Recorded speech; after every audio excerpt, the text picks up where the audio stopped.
So you might be creative and you might make a lot of things, but are you even an artist? And if you are an artist, are you making the right kind of art to survive the multiverse of creativity?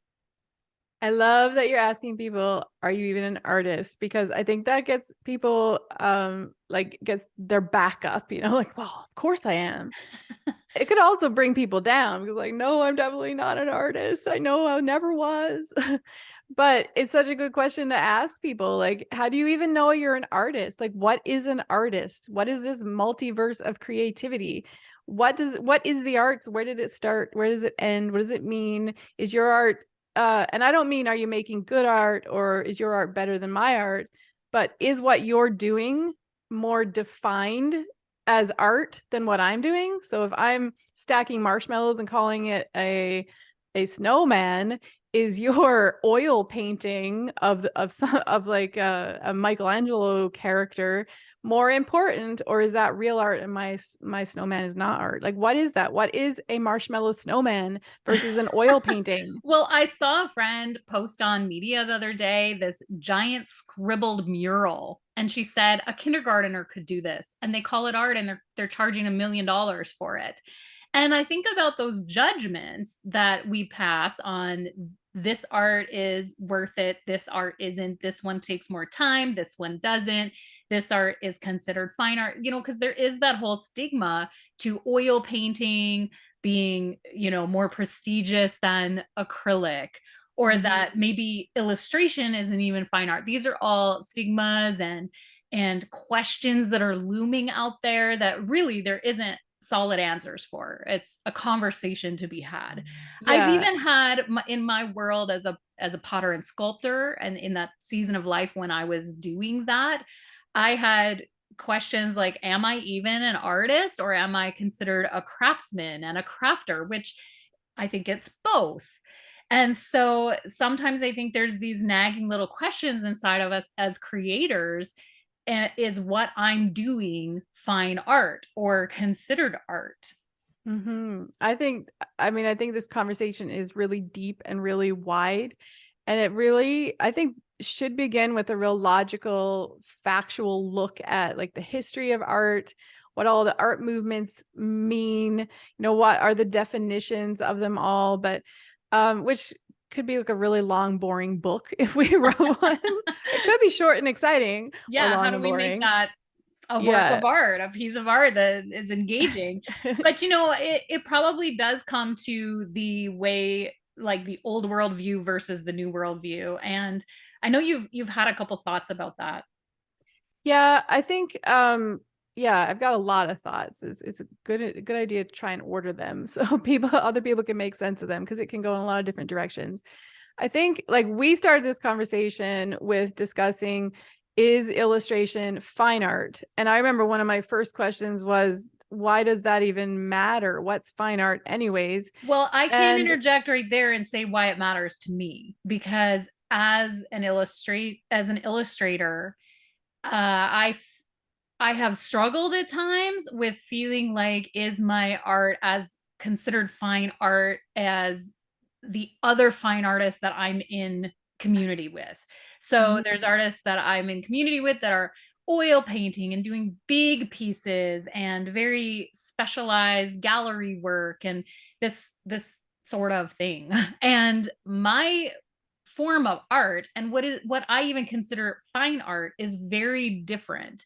And when you go and you research it, and I look up, like if I just type into Google illustration versus fine art, there's a lot of different viewpoints. Some of them are the viewpoint that it matters which intention you make the artwork, meaning fine art is when you just express yourself for no thought, or you giving no, like, uh I guess, what is the word, like no thought towards the viewer.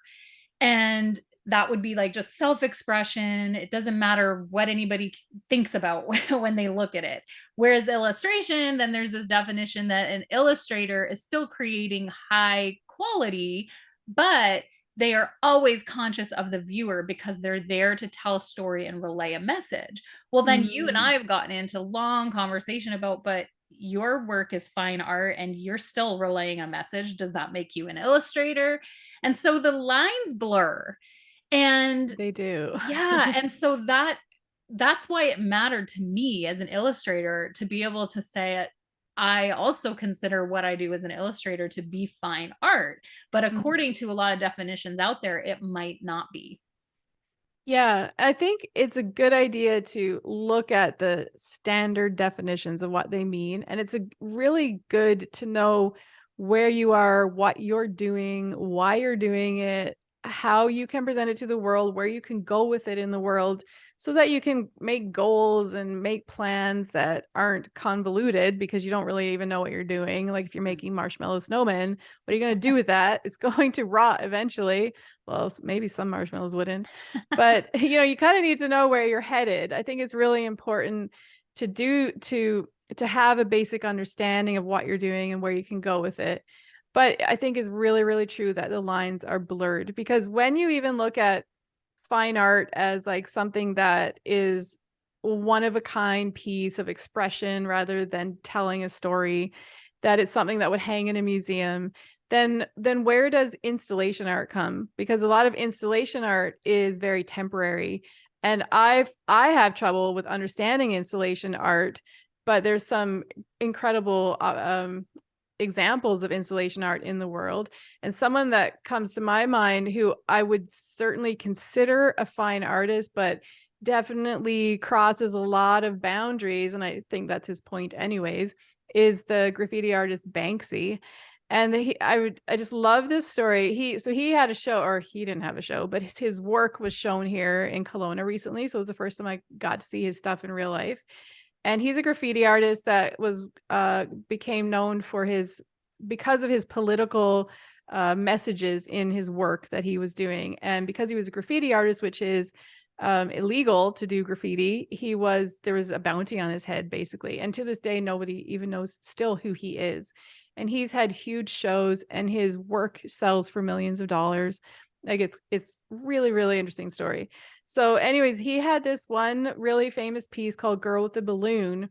And there was like a big story about how his work was selling on auction, and this person bought it for just under £1 million, which I think was $1.2 million in the US at the time. And when the auctioneer, apparently the story goes, when the auctioneer was like, okay, they've accepted the bid as sold, the gavel went down like sold. It actually triggered something to happen to this piece of art, which was as his stencil of Girl with a Balloon on paper in a frame. That something triggered, and there was a shredder built into the frame, and the painting, the art went down through the shredder, so it self-destructed as soon as it was purchased. So this Wow. person paid 1.2 million US dollars for a piece of art that was destroyed immediately afterwards. What Wow. is that? Like, Yeah. what is that in the world of art? Like he's always got such a massive message to his work, a point he's trying to make. And I would consider him a fine artist. Yet he crosses the boundaries of installation, he crosses the boundaries of illustration.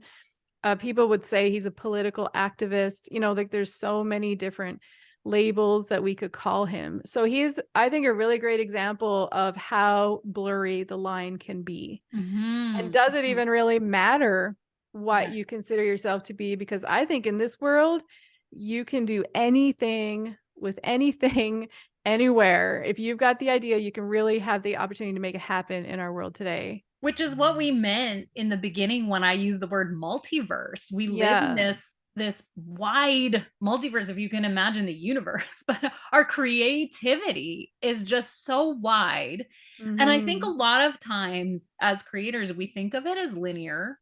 And I have in my own life, I've seen my progression in the arts to be a linear progress where I say, oh, well, I entered the arts in performing arts, and then I did this, and then I did this, and then that led to photography, and then my photography led to pottery, and then my pottery led to illustration, and I see it very linear.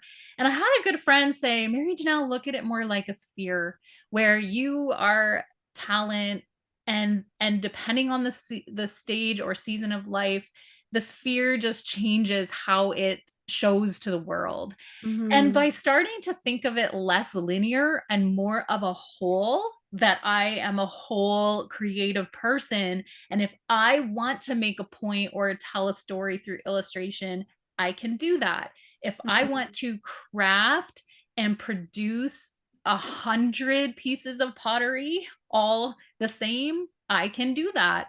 If I want to make one photograph that only gets printed once and hangs in a gallery, I could do that. And all of it is art, and it is more than likely all fine art.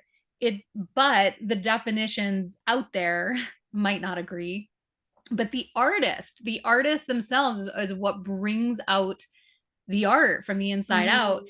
And that's where the art comes from. It's Yeah. about the inside out part, not about necessarily what we produce or how Mhm. we define what we produce.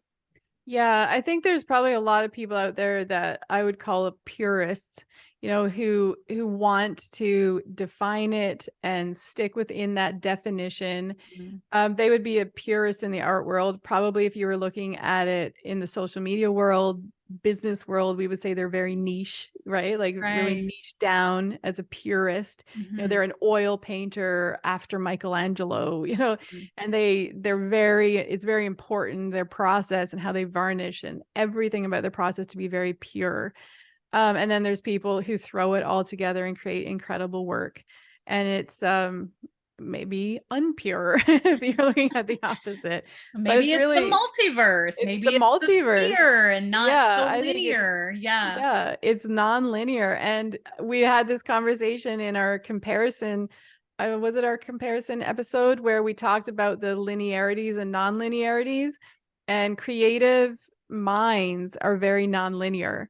So to Mhm. put ourselves in a linear definition is Yeah. really difficult for an artist, Yeah. I think. An artist who's innovative. I think this is probably a controversial statement, but a purist artist, I would go so far to say, is not very innovative in their work.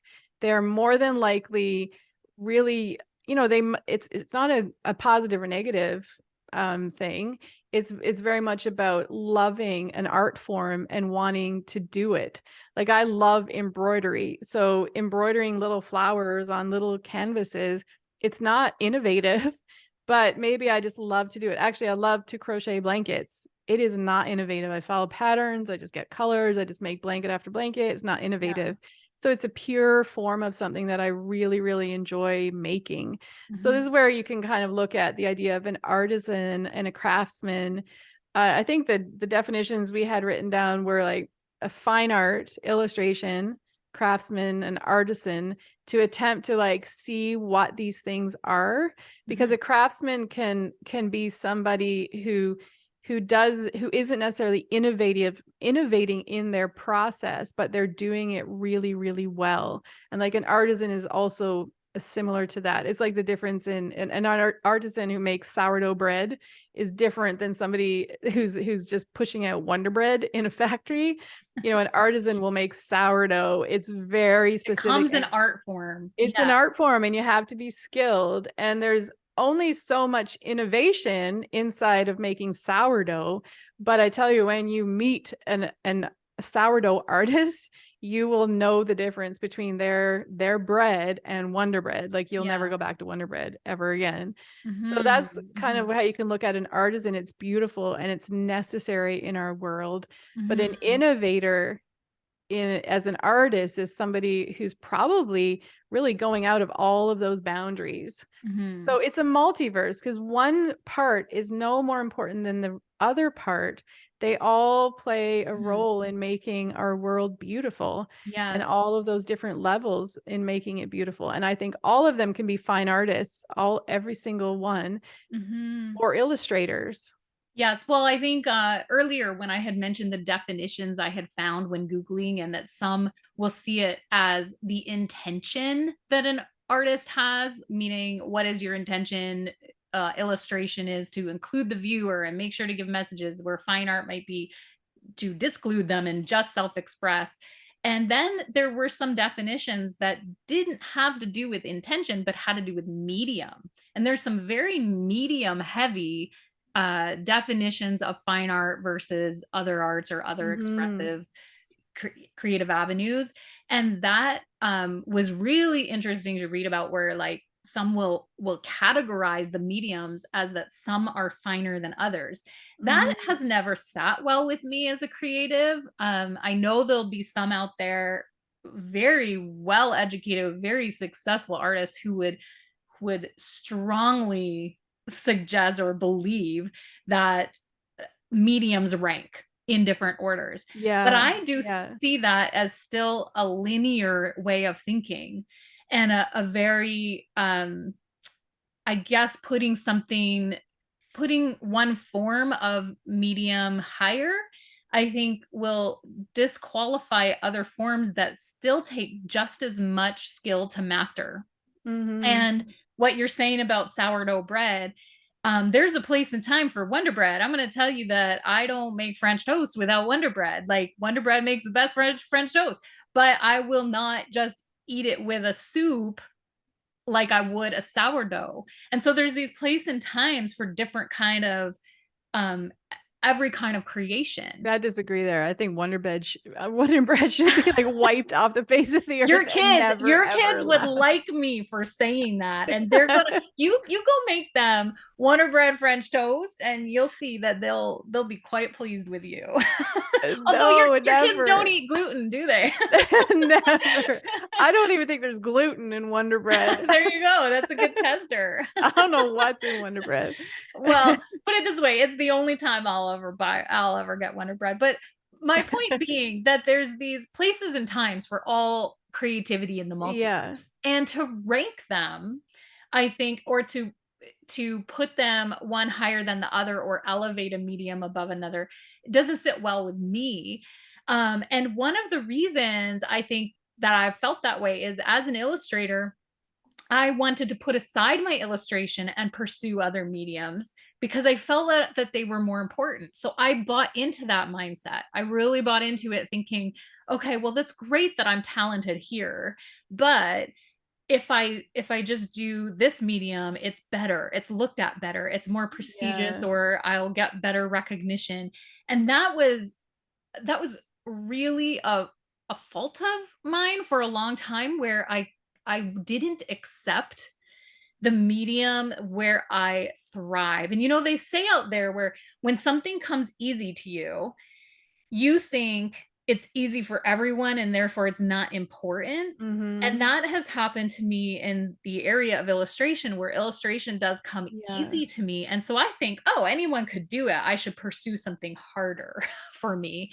And then I just kept putting it aside, thinking, no, it's not good enough. And I had to really pull that out and dig deep inside me, and like ask myself some tough questions, saying, why are you thinking it's not good enough? Is it that you've bought into thinking, oh, I should be this kind of painter because that's better? And that is the truth. I didn't see or recognize the validity or how special what it was that I had. And so I think that there's a lot of artists out there who that happens to. I'm sure I'm not alone. And I think there's a lot of illustrators who felt that way, or a lot of craftsmen that have felt that way, really compared up against the fine art world, and thinking, well, it doesn't measure up, but it does. It's not linear and it's not ranked. We're this beautiful sphere. The multiverse is inside you. Well, I find it interesting, because when you really look at where does this kind of question come from, the controversy, who causes it? I think it's actually all the different forms of art. They compare themselves to the I can't think of a nice word to use, the uppity part of the art world, right? The snobby, like high-end gallery elite. Maybe world. Elite is a good word. Yeah, I'm probably thinking of a really nasty bad word to explain it. Now you know how I feel about it.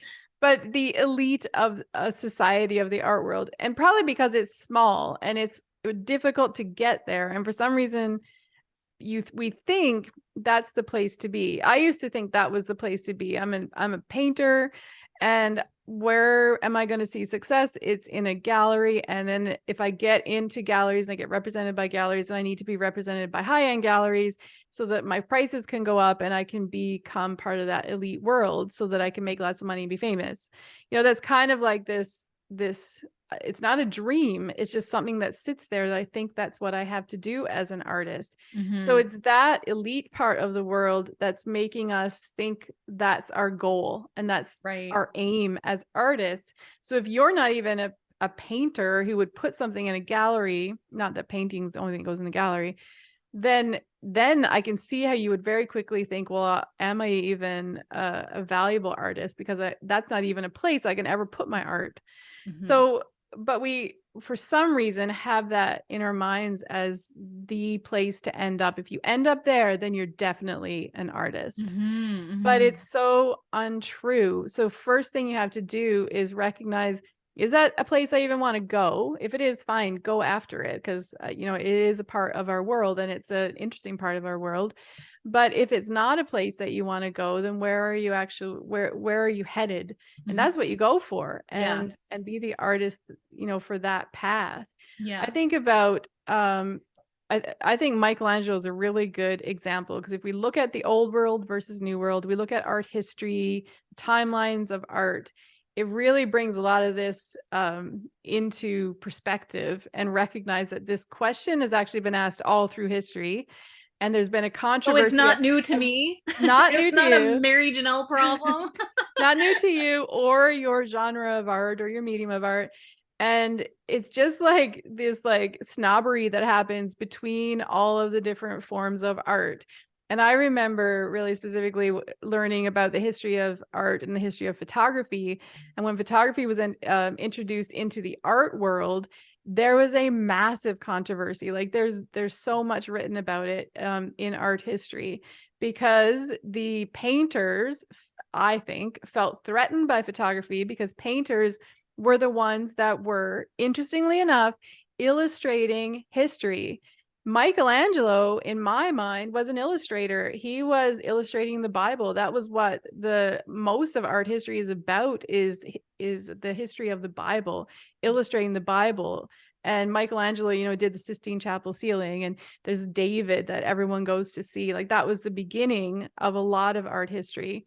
And then then there are a lot of working artists were people who painted portraits of people that could afford their portraits to be painted, because it was the only way to have a portrait of your family was through an artist, a painter. So when photography came along, this part of the world was threatened, because they recognized that photography might take over. So they had to prove themselves and make themselves more important. Like that's how I kind of saw a lot of the Right. controversies that were created.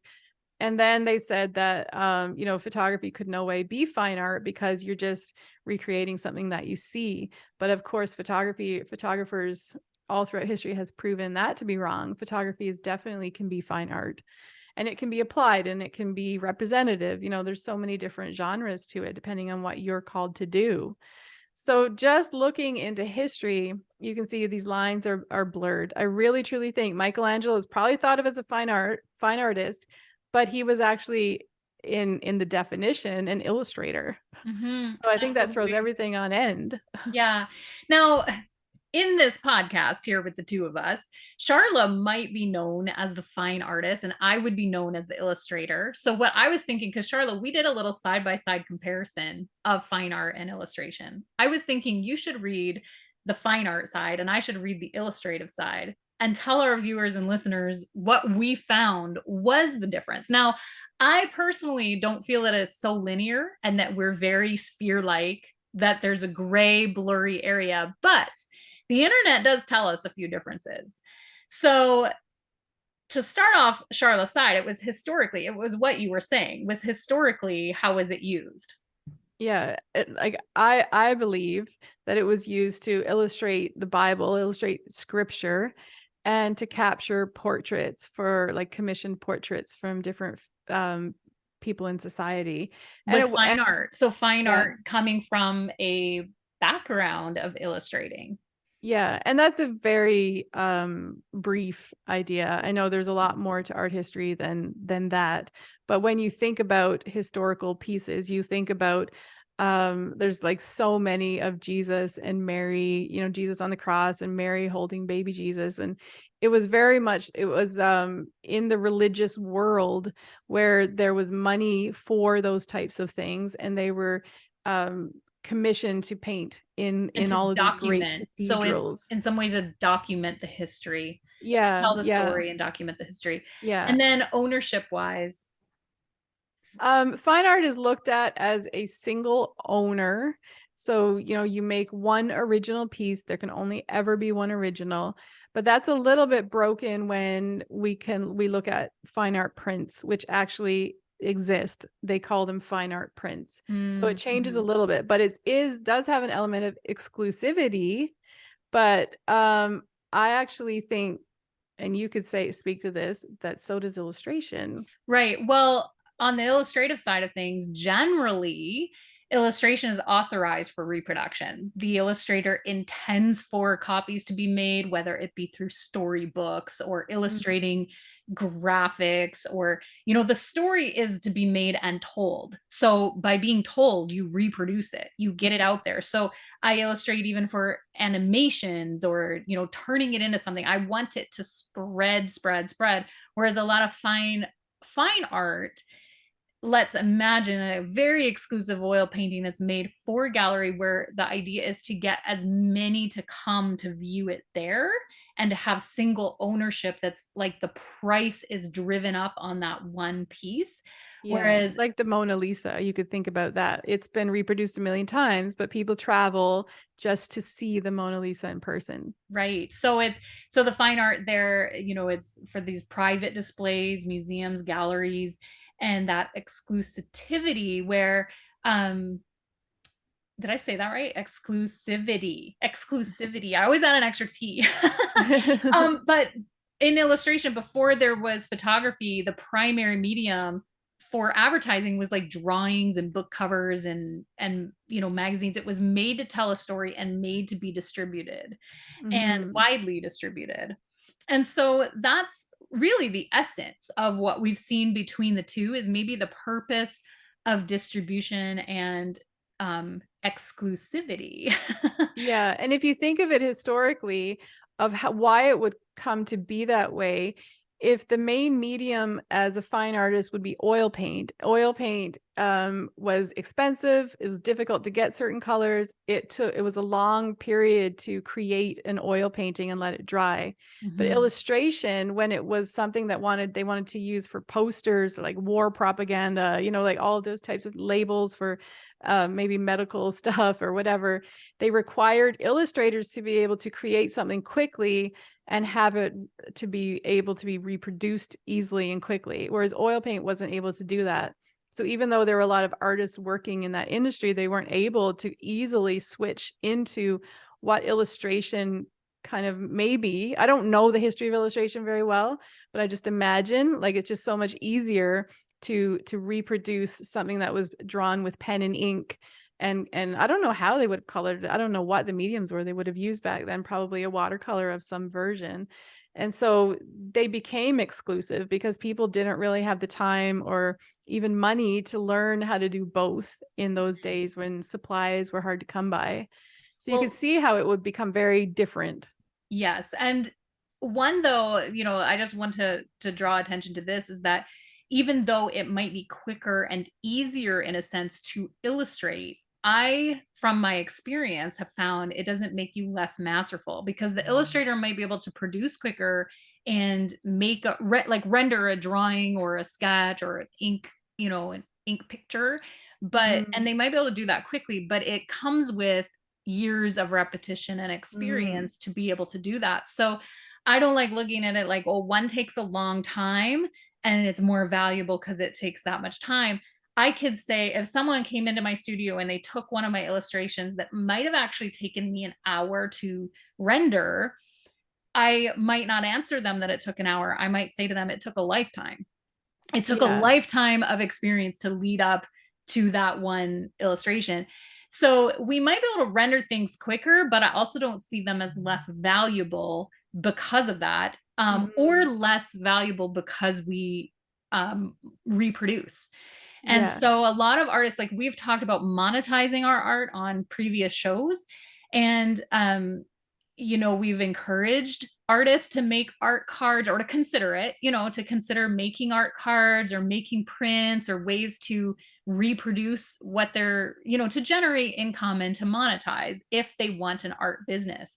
And that is crossing that line into what we described illustration to be, where it's Mhm. designed to reproduce. So then, does that become a gray area or a blurry line? I think every artist has to decide for themselves what their intention is behind what they're creating. And remember, Mhm. it might not always be the same and it might not be linear. It might be a sphere of creativity, this multiverse, as we call it today, of creativity that you decide in a given time or season of your career, your art career, what you're going to put out there and how you're going to put it out there. Yeah. Yeah. I think like I see it. I love this sphere idea. And if you look at it as a spectrum where there could be like overlap of blur, like a more linear spectrum, I think you would look at a purist maybe if it's fine art versus illustration, there would be a purist in fine art here, somebody who only works in oil, who only paints like um portraits in the style of Renoir or something like that. And then over here, you've got an illustrator who only creates in, I don't even know and what would be ideal for an illustrator, but I would say like pen and ink or something like that, and only creates for a certain type of like a poster, like maybe those vintage posters or something, very pure. But then, Mm-hmm. and it's the only thing they do. And I almost feel like you can't do anything else if you want to be pure. You Mm-hmm. have to stick with that, which to me would be really boring. And then you begin to have all of these layers of crossover, and in the middle, everything is just kind of stuck together. Where an oil painter can create paintings that are very illustrative. Mm-hmm. And I think an illustrator can use so many different types of mediums these days. Like I would consider markers to probably be in the illustration world more than they would be considered in the fine art world.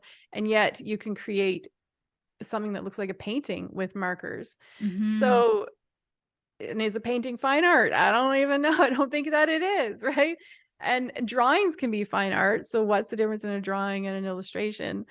They cross over in many, many areas. So there's like this massive big bulge of blurred layers, and then they kind of go out into these little purist Mm-hmm. places, in the world. But I think for the most part, everybody works in the within the blurred lines of Mm-hmm. this multiverse. The blurred lines and the shift in creativity, like the multiform of art. Because Mm-hmm. I'm not sure, I know earlier in the show you mentioned artists that are really niche down and only do one form of medium and maybe not innovating outside of that medium. I think that a lot of times they're innovative inside their medium, but not necessarily outside.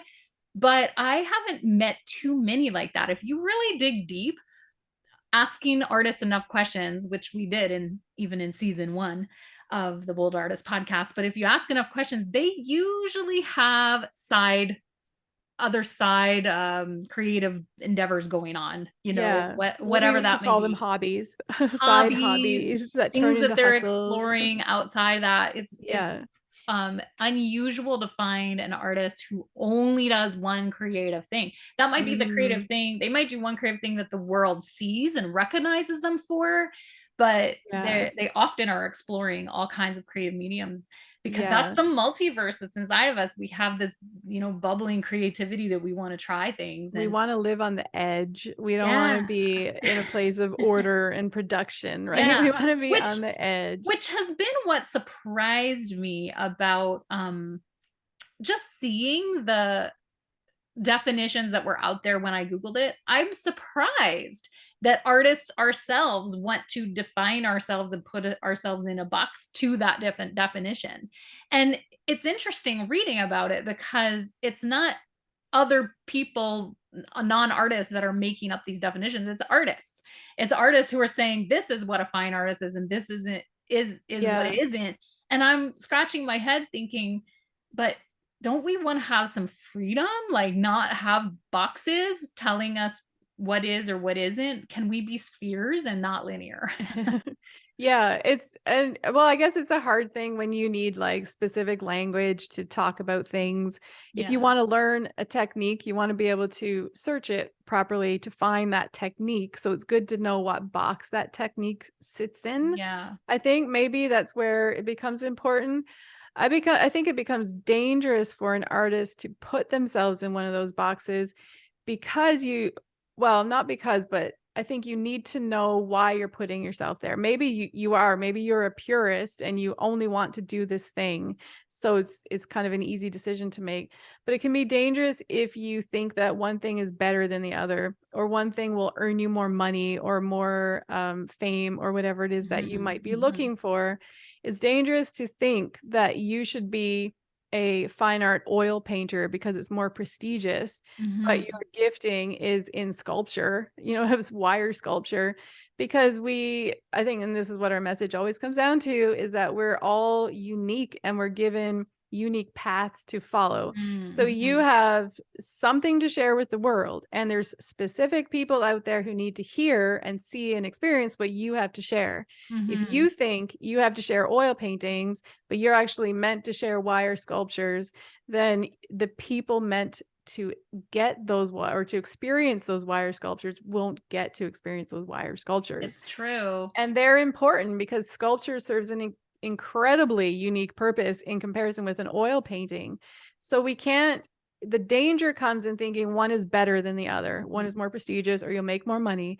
Because if it's not meant for you, it's not going to work out for you. mhm. Your art is important, your message, your calling, what you have to make is important for the people who need to experience those things. I love it that you're So using the example of wire sculptures when really I know you're talking to me about my illustration.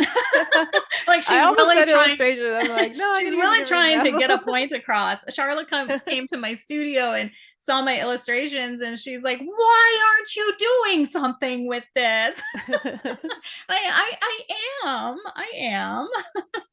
Well, I think sometimes it just, you walk in and you just see these beautiful, all this work. You had all kinds of different artwork around your studio, but what I was drawn to was the illustration, and I wanted to see more. Like, it was a full, genuine experience. I wanted to see more of your illustrations. I'm like, why is there no more for me to look at?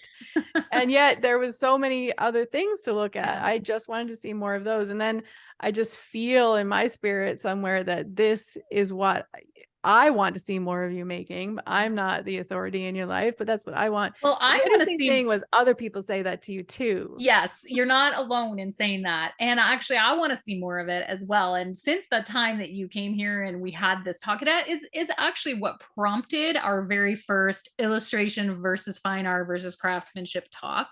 Mm-hmm. We talked about it that day here in my studio, and it really opened up for me a can of worms where I had to just look at all the different thoughts that I had, where they were stemming from, how I was ranking things, how I was seen as very linear, and come to that place of like accepting that I could embrace myself as an illustrator and not feel less than.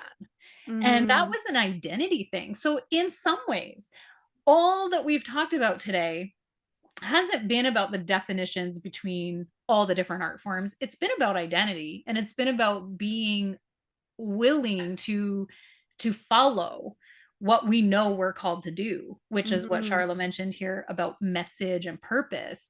And so that's been something that I've personally been challenged with as an artist and illustrator. And so just sharing it here today has been a pleasure, and hoping, some of our podcasts give tips and give all kinds of, educational input into your life as an artist. But today it's been more of a conversation of just saying, how do we see these beliefs? How are they affecting our art?